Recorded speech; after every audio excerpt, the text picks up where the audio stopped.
earthen vessels, so that the power may be of God and not of us, lest anyone should boast. And so it is a comfort to know that the oil of the Holy Spirit of God needs an earthen vessel by the way that God has designed his kingdom. Some of those lamps were awfully crude. We would probably and have redesigned them 1,000 ways, but they served their purpose, simple as they were.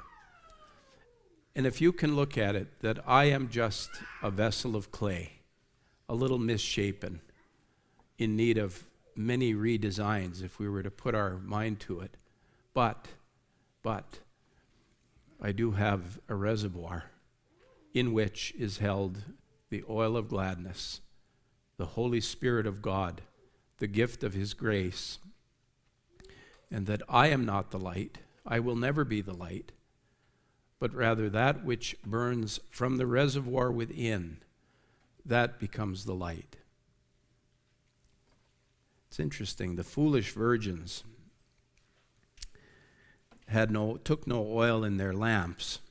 And then just to make sure that we aren't mistaking that the wise virgins were somehow more vigilant, more watchful, more clever than the foolish virgins, the 5th verse tells us, while the bridegroom tarried, in other words, while he delayed his coming, they all slumbered and slept. This verse is not to sing high praises for slumbering and sleeping at all, but it is to acknowledge that we are what we are. We will slumber, we will sleep. There will be times when we are not so watchful as we ought to be for 8-10 hours a night. Are you watchful? Are you watching closely through all the darkness of the night? Am I? No, not at all.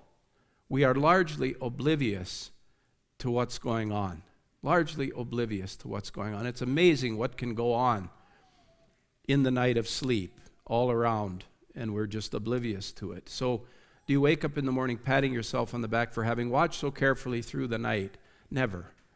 But we recognize that I have surrendered my watchfulness for hours of rest into the hands of God alone, because I cannot watch. I must sleep. And it tells us that while they waited for the bridegroom to come, they were obviously waiting.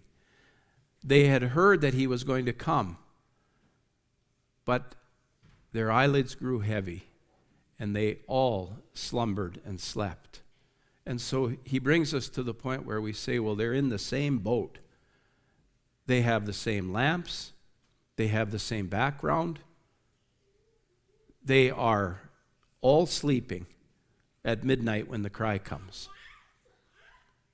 So what's the difference? The difference is that when the cry came at midnight, behold, the bridegroom comes, they all rose and went to meet him. But those that had oil in their lamps were able to produce the light that the lamp was intended for. And the lamp had not gone out. As the foolish said, our lamps have gone out. But the wise had had oil, fuel, that caused the lamp to be burning, ready. Though they slumbered and slept, the inner portion of faith within them did not slumber nor sleep. And the Spirit that is within you and I does not slumber nor sleep. That's a comfort through the night, because we can't be watchful. Not like we wish. Sometimes in broad daylight, we can't be as watchful as we wish we could be, and we miss things. But the Spirit within does not miss. Nothing escapes his notice, and we can be very much comforted by that.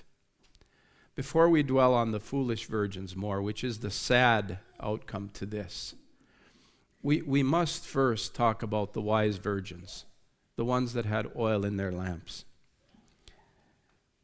If you jump down to the 10th verse.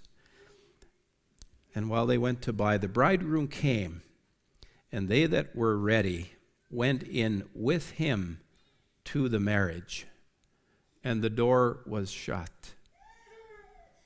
There is such a beauty in that. And I pray that every one of us and everyone listening will be in that place that when Jesus comes again, you are ready, I am ready, to go in with him to the marriage. The door, yes, will shut, but behind you, not in front of you. That is such a beautiful verse that we can linger upon, because that is, in the midst of the sadness for the foolish virgins, the glory of the wise virgin, and their outcome is truly, truly that which we seek. We are those virgins in many ways. We are those ones that bear the light. We are those ones who wait, and it seems wait and wait and wait. We are those who slumber and sleep. But the presence of the oil, which is faith and grace and the Holy Spirit of God, is what makes all of the difference. Notice, if you jump back to the 8th verse, the foolish said to the wise, "Give us of your oil, for our lamps are gone out." But the wise answered, saying, "Not so, lest there be not enough for us and you. But go rather to them that sell and buy for yourselves." The 55th chapter of Isaiah speaks of that. "Ho, everyone that thirsteth, come ye to the waters. Come, buy milk and honey without wine and without price. Buy it, but it is free, and yet it must be bought." And there is where the wise virgins were pointing the foolish. Go rather to those that sell the oil and buy for yourselves. And here we see the wrenching part of this. And that is that your faith cannot be poured into my vessel to fill an empty vessel. Your faith cannot be shared. And when you realize even to your own child, you're not able to infuse them with faith. Because if we could, along with other vaccinations, wouldn't we take a great big syringe full when they're a little baby and just infuse them with that, the faith that would always be with them, never leave them, and so on. God alone infuses and